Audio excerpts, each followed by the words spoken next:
अरे वाल्मीकि जी के साथ क्या था, डाकू अंगुलीमाल जी के साथ सबको काटते थे, मारते थे, लेके आते थे। एक दिन भगवान एक विप्र का रूप पकड़ के आ गए, बोले अरे अंगुलीमाल जी तुम क्या करते हो? भगवान को भी नहीं छोड़े, पकड़ के बांध दिए कि आज दे दो, नहीं तो फिर कहानी खत्म कर देते। कैसा वक्त मिला है आज हमको, कैसे वक्त आज हमको मिल रहा है कि आज तो हमको भी उड़ाने की बात कर दी है इसलिए।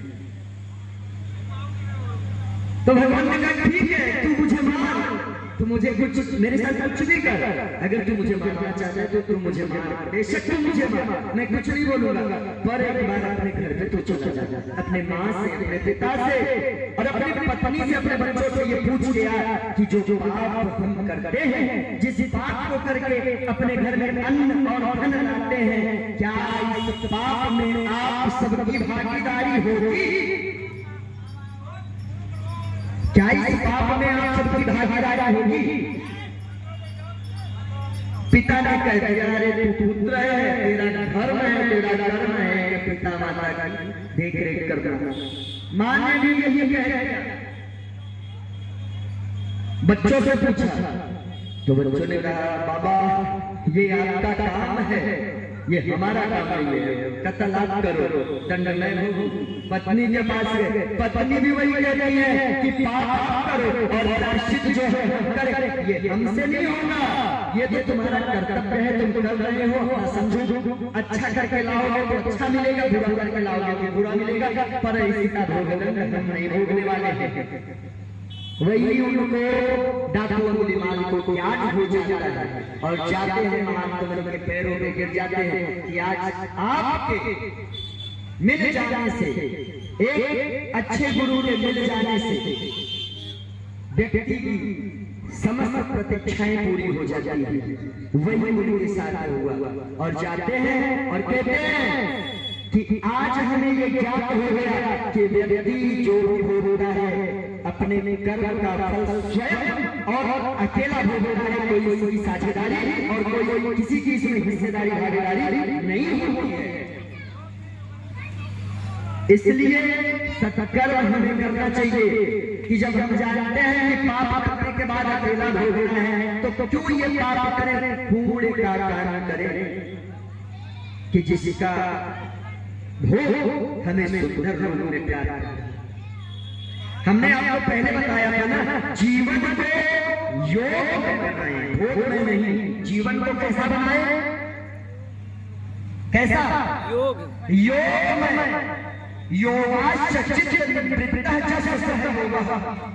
जीवन को योग में बनाए, न जीवन को भोग में बनाए। योग यदि आपके अंदर है, योग यदि आपके अंदर है तो परमात्मा में कृपा करेंगे, क्योंकि उसने शास्त्र में बता दिए हैं कि जीवन को योग में बनाएंगे तो जीवन सार्थक हो जाएगा, सार्थक हो जाएगा, सत्य हो जाएगा, कल्याण हो जाएगा तुम्हारा। और जीवन यदि भोग में तुम्हारा हो गया तो ये जीवन आपका व्यर्थ हो जाएगा। जो गोस्वामी बाबा ने कहा है कि बड़े भाग्य मानस तन पावा, वो भाग्य आप खो देंगे, वो भाग्य आप समाप्त कर देंगे। इसलिए जीवन को सदैव योग में बनाए, न कि जीवन को भोग में बनाए। भोग में जीवन क्या है? भोग में जीवन क्या है? भोग में जीवन नहीं है कि जो आप इस आधुनिक व्यवस्थाओं का पालन कर रहे हैं, आधुनिक व्यवस्थाओं की जो प्राप्ति कर रहे हैं, इस आधुनिक व्यवस्थाओं में जो लिप्त पड़े हुए हैं, यही आपका भोग है। और ये भोग जिस दिन आपकी शरीर छूटेगी, कोई भोग आपके साथ जाएगा नहीं। साथ तो जाने वाला एक चीज है, योगाश्चित निवृत्तः जस्य सहयोगः। यदि योग वाला जीवन आपका है, सत्कर्म वाला जीवन है, तो शरीर जिस समय छूटेगी, ये प्राण जिस समय में जाएगा, उस समय वही योग, वही धर्म, वही चिंतन, वही सत्कर्म आपके साथ जाएगा। बाकी भोग की सारी वस्तुएं तो यही रह जाएंगी, क्योंकि हमने आपको बताया पहले कि धारा का प्रमाण यही, धारा पे धारा का धारा ही रह जाएगा, यही धारा का प्रमाण है। इसका नाम है वसुंधरा। वसुंधरा धरा का प्रमाण यही की जो धरा पे धरा है वो धरा का धरा ही रह जाएगा। अरे भैया तो जब जानते हैं कि धरा का धरा ही रह जाएगा तो ले जाने वाला धर्म कोई कर ले जाने वाला कोई धर्म अपने साथ लेके चले जाए। इसीलिए बड़ी सहजता से गोस्वामी बाबा ने रामचरितमानस में दर्शाया है कि कलयुग सम नहीं आन युग छोड़ कर विश्वास का युग है, ये धर्म का युग है, ये शरण का युग है।